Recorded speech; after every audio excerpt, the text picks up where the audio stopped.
کیا ہوا تھا ہاتھیوں والے لشکر کے ساتھ اور وہ کیوں کعبے کے اوپر حملہ کرنے آئے تھے؟ اس کے پیچھے کی وجوہات کیا ہے، آج ہم جانیں گے اس ویڈیو کے اندر۔ جب آپ اس ویڈیو کو سنیں گے اور دیکھیں گے تو آپ پوری حقیقت جان جائیں گے۔ چلو تو ہم شروع کرتے ہیں اس واقعے کو۔ نجران میں یمن کے یہودی فرمانروا زونوس نے پیروان مسیح علیہ السلام پر جو ظلم کیے تھے اس کا بدلہ لینے کے لیے حبشہ کے عیسائی سلطنت نے یمن پر حملہ کر کے حمیری حکومت کا خاتمہ کر دیا تھا، اور 525 عیسوی میں اس پورے علاقے پر حبشہ کی حکومت قائم ہو گئی تھی۔ یہ ساری کارروائی دراصل قسطنطنیہ کی رومی سلطنت اور حبشہ کی حکومت کے باہم تعاون سے ہوئی تھی، کیونکہ حبشیوں کے پاس اس زمانے میں کوئی قابل ذکر بحری بیڑا نہ تھا۔ بحری بیڑا رومیوں نے فراہم کیا اور حبش نے اپنی 70,000 فوج اس کے ذریعے سے یمن کے ساحل پر اتاری۔ آگے کے معاملات سمجھنے کے لیے یہ بات ابتدا میں ہی جان لینی چاہیے کہ یہ سب کچھ محض مذہبی جذبے سے نہیں ہوا تھا، بلکہ اس کے پیچھے معاشی و سیاسی آراز بھی کام کر رہی تھی، بلکہ وہی اس کی اصل محرک تھی۔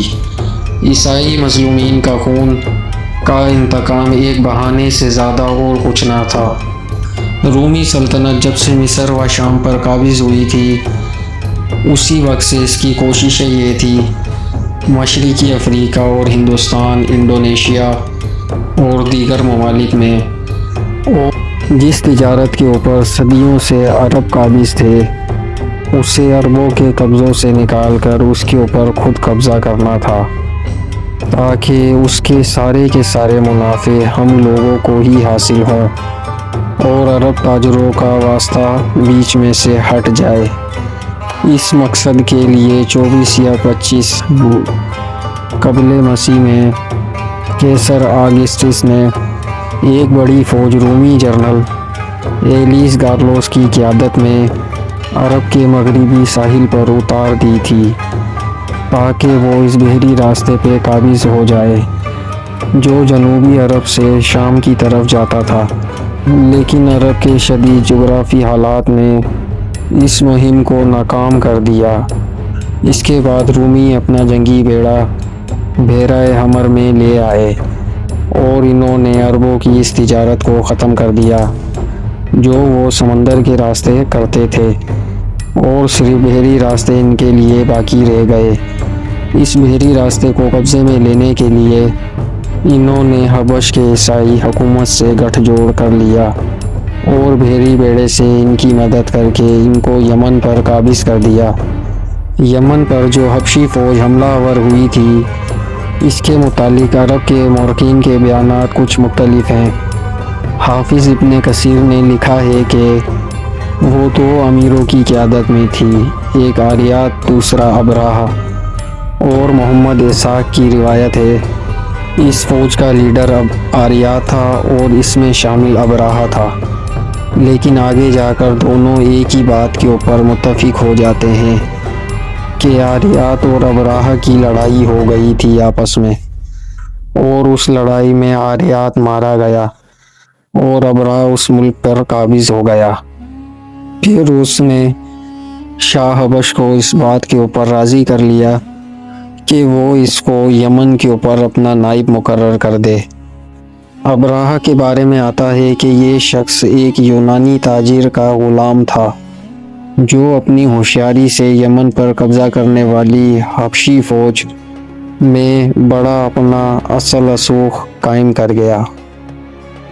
ابراہم جو اس کا نام ہے وہ حبشی زبان میں کہا جاتا ہے، اگر ہم اسی نام کو عربی میں کہیں تو ابراہیم بنتا ہے۔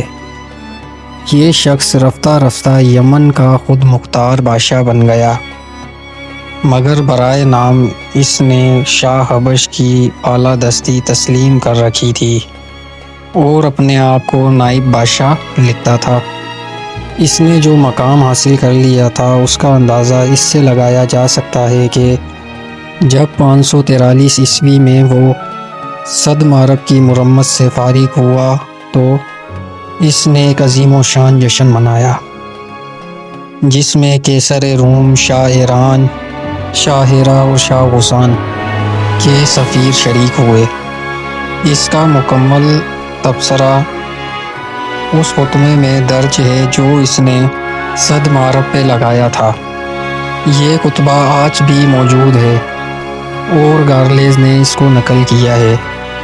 یمن میں پوری طرح اپنا اقتدار مضبوط کر لینے کے بعد اس نے ایک نیا محاذ کا آغاز کیا اور اس مقصد کے لیے کام کرنا شروع کر دیا جو اس مہم کے ابتدا سے رومی سلطنت اور اس کے حلیف حبشی عیسائیوں کی پیش نظر تھی، یعنی ایک طرف عرب میں عیسائیت کو پھیلانا اور دوسری طرف اس تجارت کے اوپر قبضہ کرنا جو بالا مشرق اور رومی مقبوضات کے درمیان عربوں کے ذریعے سے ہوتی تھی۔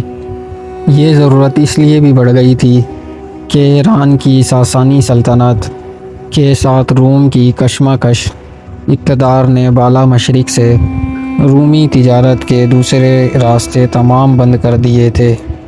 ابراہہ نے اس مقصد کے لیے یمن کے دارالسلطنت دوحہ میں ایک عظیم و شان قلعہ تعمیر کروایا، جس کا ذکر عرب مورخین نے الکیس یا الکیس یا الکیس کے نام سے کیا۔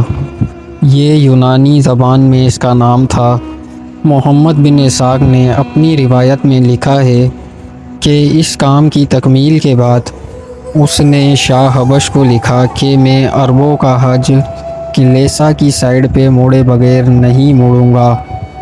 یمن پر سیاسی اقتدار حاصل کرنے کے بعد عیسائیوں کی مسلسل یہ کوشش رہی تھی کہ کعبے کے مقابلے میں ایک دوسرا کعبہ بنایا جائے اور عرب میں اس کا مرکز قائم کر دیں۔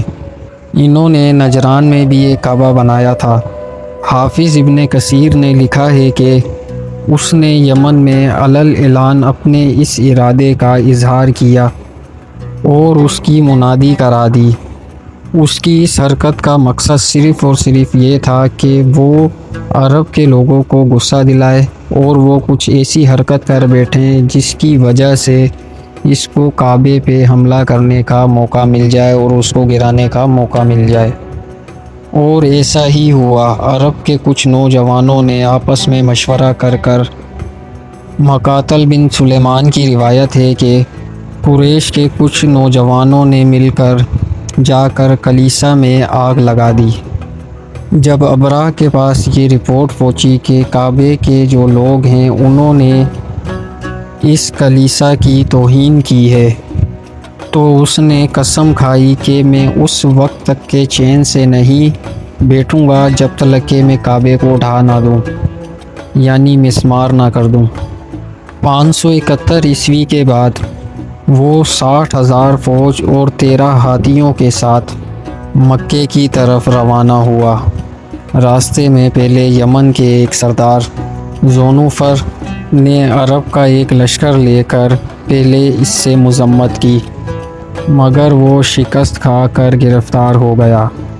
پھر خصم کے علاقے میں ایک عرب سردار نفیل بن حبیب خصمی اپنے قبیلے کو لے کر مقابلے پر آیا، مگر وہ بھی زیادہ دیر ٹک نہیں پایا اور شکست کھا گیا اور گرفتار ہو گیا، اور اس نے اپنی جان بچانے کے لیے بدر کی خدمت انجام دینا قبول کر لی۔ جب وہ طائف کے قریب پہنچا تو بنو ثقیف نے محسوس کیا کہ وہ اتنی بڑی فوج کا مقابلہ نہیں کر سکیں گے، اور ان کو خطرہ لاحق ہوا کہ کہیں وہ ان کے معبود لات کا مندر تباہ نہ کر دے۔ چنانچہ ان کا سردار مسعود ایک وفد لے کر ابراہہ کے پاس گیا۔ اس نے جا کر ابراہہ سے کہا کہ یہ جو ہمارا معبود مندر ہے یہ وہ جگہ نہیں ہے جسے آپ توڑنے کے لیے آئے ہیں، وہ کعبہ ہے اور وہ مکے میں ہے، تو آپ یہ ہمارا مندر چھوڑ دیں، ہم آپ کو مکے کا رستہ بتانے کے لیے نقشہ بھی دیتے ہیں اور کچھ لوگ بھی دیتے ہیں جو آپ کو رستہ بتائیں گے۔ تو ابرہہ اس بات کے اوپر مان گیا، اور بنو ثقیف نے ابو رغال نامی ایک شخص کو اس کے ساتھ کر دیا۔ جب وہ مکے سے 3 کلومیٹر کے فاصلے پر رہ گیا تو جو شخص بنو ثقیف نے بھیجا تھا اس کا انتقال ہو گیا۔ پھر عرب مدتوں تک کے اس کی قبر سنگباری کرتے رہے، اور بنو ثقیف کو بھی سالہ سال طعنے دیتے رہے کہ تم لوگوں نے اپنا مندر بچانے کے لیے جو شخص کعبے کو ڈھانے کے لیے آیا تھا اس کا ساتھ دیا اور اسے رستہ بتایا۔ پھر وہاں پر رک کر ابرہہ نے ایک اپنے جرنیل کو بھیج کر اہل تمامہ اور قریش کے سارے مویشی جو ہے وہ ہتھیا لیے اور اپنے قبضے میں کر لیے۔ پھر اس کے بعد اس نے اپنا ایک ایلچی بھیجا اور اس کے ذریعے سے تمام اہل مکہ کو یہ پیغام دیا کہ میں تم لوگوں سے لڑنے نہیں آیا ہوں، میں اس کعبے کو ڈھانے کے لیے آیا ہوں، اس کعبے کو گرانے کے لیے آیا ہوں۔ ان مویشیوں میں اللہ کے نبی علیہ السلام کے دادا کے 200 اونٹ بھی شامل تھے۔ پھر اس ایلچی نے یہ بھی کہا کہ اگر تم لوگ ہم سے نہیں لڑو گے تو ہم تمہاری جان بخش دیں گے اور تمہارا مال دولت تمہیں واپسی لوٹا دیں گے۔ ابرہہ نے اس کو یہ بھی سمجھا کر بھیجا تھا کہ اگر مکے کے لوگوں کے اندر سے کوئی بات کرنا چاہے تو ان کے سردار کو میرے پاس لے کر آ جانا۔ اور مکے کے سب سے بڑے سردار عبد المطلب تھے جو اللہ کے نبی علیہ السلام کے دادا تھے۔ عبد المطلب نے اس ایلچی سے کہا کہ ابرہہ سے لڑنے کی طاقت ہم لوگوں میں نہیں ہے، یہ اللہ کا گھر ہے، اللہ تعالیٰ اسے خود ہی بچا لے گا۔ تو اس ایلچی نے کہا کہ آپ میرے ساتھ ابرہہ کے پاس چلیں۔ تو اس پر عبد المطلب راضی ہو گئے اور کہا کہ میں چلوں گا۔ عبد المطلب اس قدر شاندار اور خوبصورت اور با اخلاق شخص تھے کہ ان کو دیکھ کر ابرہہ اتنا متاثر ہوا کہ وہ اپنے تخت کو چھوڑ کر آ کر ان کے پاس بیٹھ گیا۔ اور ابرہہ نے ان سے پوچھا کہ آپ کیا چاہتے ہیں؟ تو انہوں نے کہا کہ جو میرے 200 اونٹ تم لوگوں نے پکڑ لیے ہیں وہ مجھے واپس کر دیے جائیں۔ تو ابرہہ نے کہا کہ میں آپ کو دیکھ کر بڑا متاثر ہوا تھا، مگر آپ کی اس بات نے میری نظر میں آپ کی اہمیت کو نیچے کر دیا ہے۔ آپ اونٹوں کا مطالبہ کر رہے ہیں اور اس گھر کا کیا جو آپ کے دین کا مرکز ہے؟ تو عبد المطلب نے جواب دیا کہ میں صرف اونٹوں کا مالک ہوں، تو میں صرف اسی کے بارے میں بات کروں گا۔ رہا سوال کعبے کا، تو وہ کعبے کا مالک ہی جانے اور آپ جانے، وہ اس کی حفاظت خود کر لے گا۔ پھر ابرہہ نے جواب دیا کہ وہ مالک بھی اس کو مجھ سے نہیں بچا سکتا۔ تو پھر عبد المطلب نے کہا یہ مالک جانے اور تو جان۔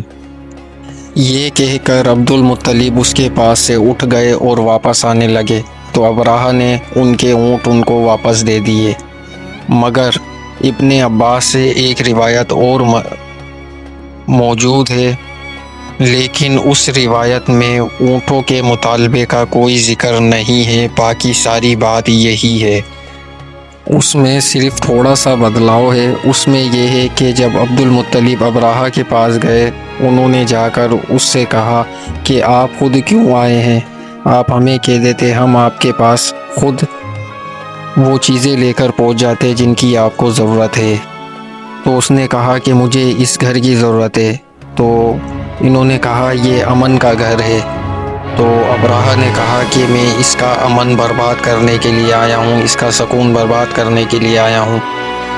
تو عبد المطلب نے کہا اگر آپ کو کچھ چاہیے تو آپ ہم سے لے لیں، مگر یہاں سے چلے جائیں۔ لیکن ابرہہ نے ان کی ایک بات نہیں سنی اور اپنے لشکر کو لے کر آگے بڑھا۔ یہ اس روایت میں موجود ہے ابن عباس کی۔ اگر ہم دونوں روایتوں میں سے کسی ایک روایت کو بھی سچ مان لیں یا دونوں کو بھی مان لیں تب بھی یہ بات ثابت ہوتی ہے کہ عرب کے علاقوں کے اندر قریش کے اندر کوئی اتنا بڑا جو ہے قبیلہ موجود نہیں تھا، اتنی بڑی فوج موجود نہیں تھی کہ وہ ابراہہ کی اتنی بڑی فوج کا سامنا کر سکے۔ محمد بن اسحاق کی روایت میں موجود ہے کہ عبد المطلب جب ابراہہ کے پاس سے واپس آئے تو انہوں نے آ کر قبیلے والوں سے کہا کہ اپنا سامان، اپنے مویشی اور اپنے بچوں کو لے کر پہاڑیوں کے اوپر چلے جائیں تاکہ وہ قتل نہ کر دیے جائیں۔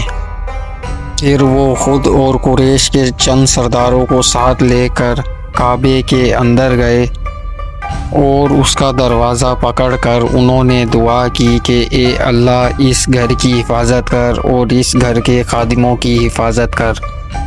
اس ٹائم پہ بھی کعبے کے اندر 360 بت موجود تھے، مگر ان لوگوں کو تب بھی معلوم تھا کہ یہ اللہ کا ہی گھر ہے، ایک واحد اس ہستی کا ہی گھر ہے جو تمام جہانوں کا بادشاہ ہے، تو سوال بھی اسی سے ہی بنتا ہے اور دعا بھی اسی سے ہی بنتی ہے۔ یہ بت تو محض ایک مٹی کا ڈھیر ہیں، یہ کچھ نہیں کر سکتے۔ ان لوگوں کی یہ دعائیں تاریخ کی کتابوں میں بھی لکھی ہوئی ہیں، اس میں بھی یہی لکھا ہے کہ ایک اللہ واحد سے ہی دعا کی گئی ہے، باقی کسی کو مخاطب نہیں کیا گیا ہے اور اسی سے ہی یہ سوال کیا گیا ہے، اور یہ بھی کہا کہ اے اللہ میں ان کے مقابلے میں تیرے سوا کسی سے امید نہیں رکھتا، تو ہی ہے جو ان کو ختم بھی کر سکتا ہے، مٹا بھی سکتا ہے، تیرے میں ہی اتنی طاقت ہے جو ان کا سامنا کر سکتا ہے۔ اور یہ ساری دعائیں مانگنے کے بعد عبد المطلب بھی کعبے کو بند کر کر پہاڑیوں پر چلے گئے۔ دوسرے دن جب ابراہہ نے اپنے لشکر کے ساتھ مل کر اور اپنے ہاتھیوں کے ساتھ مل کر جب کعبے پہ چڑھائی کی تو سب سے آگے جو اس کا ہاتھی تھا وہ زمین پر بیٹھ گیا۔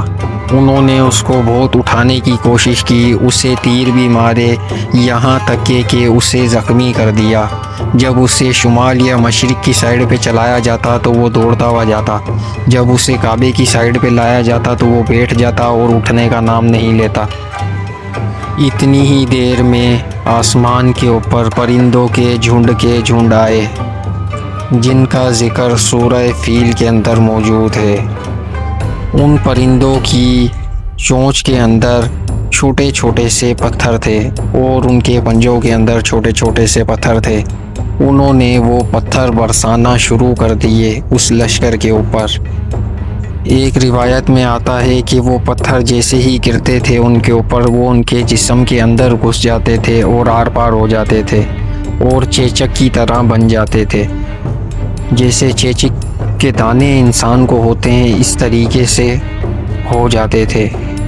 اور ایک حدیث میں آتا ہے کہ یہ پہلی بار عرب کے اندر دیکھا گیا تھا کہ چیچک کی بیماری اس طریقے کی ہوتی ہے، یہ چیچک کے دانے اس طریقے کے ہوتے ہیں۔